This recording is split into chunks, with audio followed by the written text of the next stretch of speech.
మాజీ మంత్రి జగదీష్ రెడ్డి నాయన రామచందర్ రెడ్డి 95 ఈడుల వాళ్ళ ఊరు సర్పంచ్గా పోటీ చేస్తున్నాడు.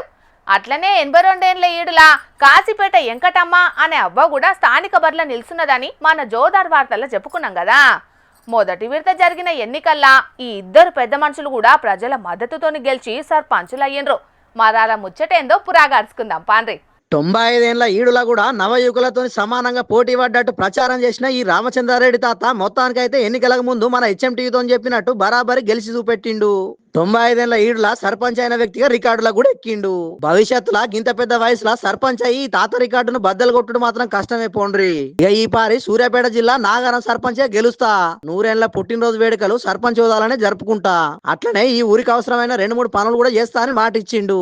మరిగా రాబోయే రోజుల్లో పనులు ఏ పార్టీ చేస్తాడో తెలియదు కానీ గెలిచి మాత్రం ప్రజాసేవ చేయడానికి వయసుతో సంబంధం లేదని నిరూపించిండు. ఇక ఈ తాత గెలిచిన ముచ్చట తెలిసి అటు కేసీఆర్ ఇటు కేటీఆర్ ఇద్దరు కూడా ఫోన్ చేసి తారీఫ్ చేసిరట. ఎంతో మంది యువకులకు మీరు ఆదర్శంగా నిలిచిర్రు, మిమ్మల్ని చూసి కొత్త తరం యువత రాజకీయాలకు రావాలే, గ్రామాలను ఇంకింత గొప్పగా తీర్చిదిద్దుకోవాలని చెప్పిర్రు.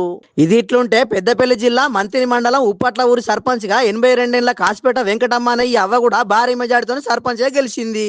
వయసు పెద్దదే అయిన తాజా మాజీ సర్పంచ్ ఇది వరకు ఒకసారి సర్పంచ్ ఎంపీటీసీగా పనిచేసిన ఇద్దరు అభ్యర్థులను ఓడగొట్టిందని ఆమె మద్దతుదారులు ఖుషి అయ్యిర్రు.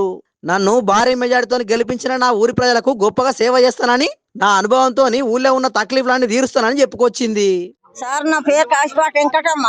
నేను సర్పంచ్ గా నిలబడ్డా. నా వాళ్ళందరూ నన్ను ఎన్నుకొని నన్ను నిలబెట్టింది, గెలిపించాను. 240